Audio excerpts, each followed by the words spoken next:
तर सगळ्यांना पुन्हा एकदा जय श्रीराम. आपल्या सगळ्यांचं स्वागत आहे आपुलकीच्या प्रेमाच्या जिव्हाळ्याच्या व्हिडिओमध्ये.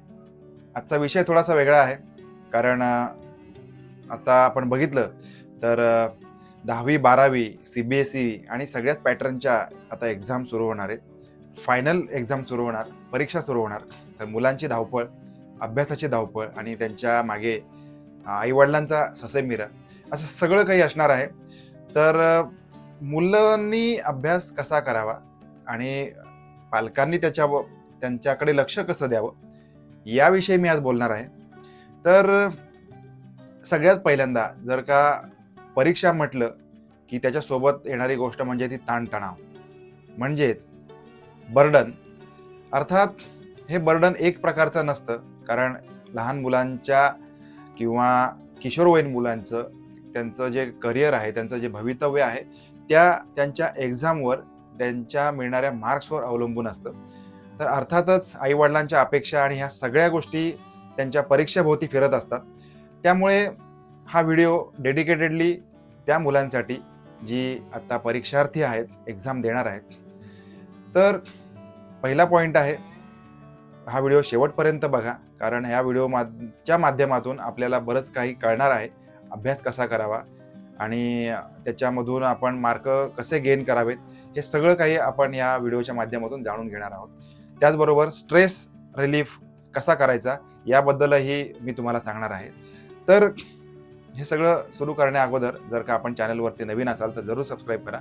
असेच कौटुंबिक फॅमिलीचे व्हिडिओ, एज्युकेशनल व्हिडिओ या चॅनलच्या माध्यमातून आम्ही तुमच्यापर्यंत घेऊन येत असतो. तर पहिला मुद्दा आहे की अभ्यास करण्याची पहिली पायरी किंवा अभ्यास या गोष्टीला धरून एक जो सुटसुटीतपणा, जो नीटनेटकेपणा लागतो, तो जो तुम्ही अभ्यास करणार असाल, ज्या विषयांचा अभ्यास तुम्ही करणार असाल, त्या विषयांची वर्गवारी, त्या विषयांची पुस्तकं, वह्या आणि नोट्स या सगळ्या आपण वर्गवारी करावी, क्लासिफिकेशन करावं, वेगवेगळ्या पद्धतीने त्या तिथे ठेवल्या जाव्यात.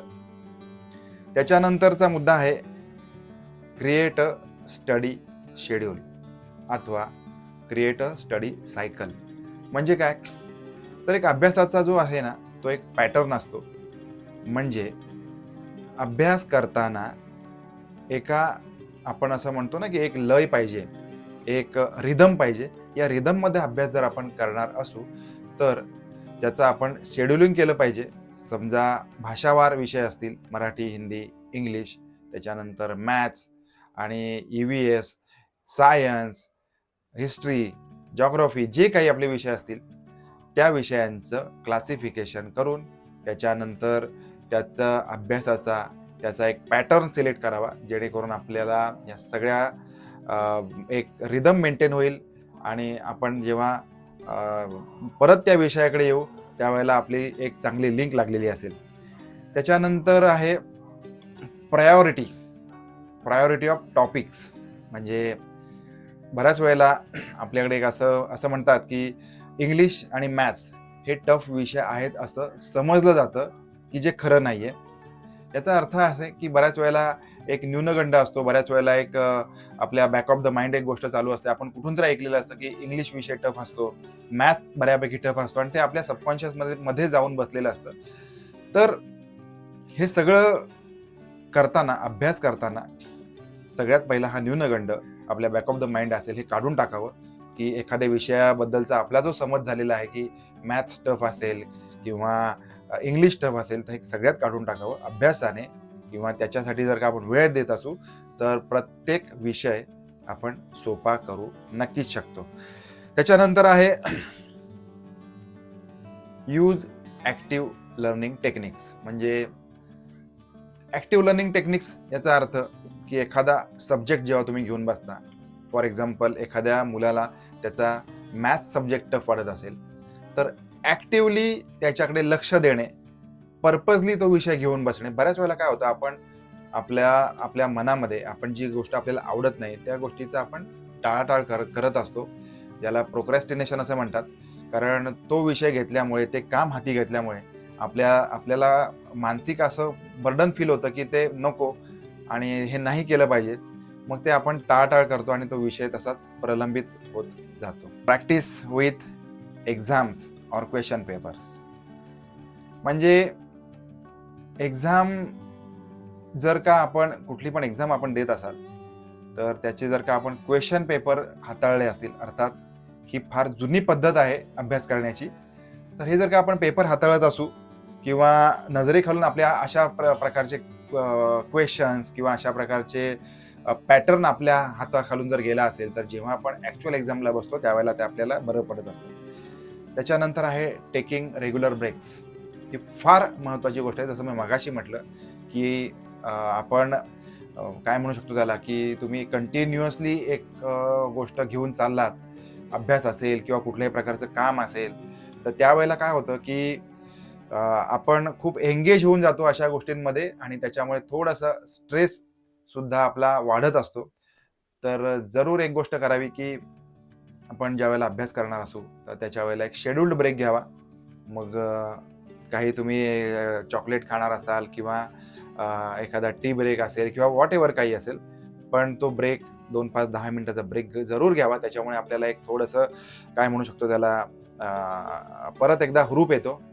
त्याचबरोबर एक्झाम तोंडावर आहेत, खूप जवळ आहेत, तर ह्या सगळ्याचा स्ट्रेस कॅरी करत असताना आपण हेल्दी राहिलं पाहिजे आणि हेल्दी राहिलं पाहिजे तर आपण हेल्दी खाल्लं देखील पाहिजे. म्हणजे ज्या वेळेला तुम्ही ओव्हर स्पायसी, ओव्हर काय म्हणू शकतो, ह्या गोष्टी म्हणजे तळलेले पदार्थ, आंबवलेले पदार्थ ह्या एक्झामच्या वेळेमध्ये टाळावे. साधं जेवण घ्यावं, ज्याच्यामुळे आपल्याला आपलं पोट बिघडणार नाही किंवा आपल्याला एक एनर्जी राहील. हे सगळं आपण केलं पाहिजे परीक्षेच्या टायमिंगमध्ये. त्याच्यानंतर रिव्ह्यू रेग्युलरली. विषय कसा असतो, की तुम्ही एका विषयाचा अभ्यास घेऊन पुढे चाललात, तर बाकीचे सुद्धा विषय त्याच्याचबरोबर आपण घेत असतो, करत असतो. तर एक विषय घेत असताना, त्या विषयामध्ये पुढे जात असताना बाकीच्या विषयांचा सुद्धा रिव्ह्यू घ्यावा, की त्यांचा अभ्यास आपण कुठपर्यंत आलाय किंवा एखादा चॅप्टर असेल 1 to 5 आपण स्टडी करून झालेला असेल, तर पुन्हा एकदा काही दिवसानंतर 1-2 दिवसानंतर त्या 1 to 5 चॅप्टरचं रिव्ह्यू जरूर करावं, की ज्याच्यामुळे आपल्याला एक कॉन्फिडन्स जनरेट होईल, की मला हे येतंय आणि माझा या गोष्टीचा अभ्यास झालेला आहे. तर हे असे जे 7-8 पॉइंट आहे, हे आपण नक्की लक्षात ठेवावे. आपण पालक असाल तर मुलांना या गोष्टी नक्की सांगाव्या, जेणेकरून त्यांना अभ्यास करण्यासाठी आणि ह्या सगळ्या गोष्टींसाठी प्रोत्साहन मिळेल. जर का आपण पालक असू, तर आपलं लक्ष असतं, की आपल्या पाल्याने, आपल्या मुला-मुलींनी अभ्यास कंटिन्युअसली करावा किंवा त्याच्यावर ते प्रेशर आपण देत असतो. पण हे प्रेशर देत असताना त्याचा इंटरेस्ट किंवा तो ब्रेक घेतोय की नाही, त्याचं स्ट्रेस लेव्हल काय आहे, ह्या सगळ्या गोष्टी आपण अभ्यास करावा पालक म्हणून आणि मुलांना योग्य ते मार्गदर्शन करावं. तर मंडळी, हा व्हिडिओ तुम्हाला कसा वाटला तर कमेंट करून नक्की सांगा. भेटूया पुन्हा एकदा अशाच छानशा प्रेमळ कौटुंबिक जिव्हाळ्याच्या व्हिडिओमध्ये. तोपर्यंत आपापली काळजी घ्या. Bye bye.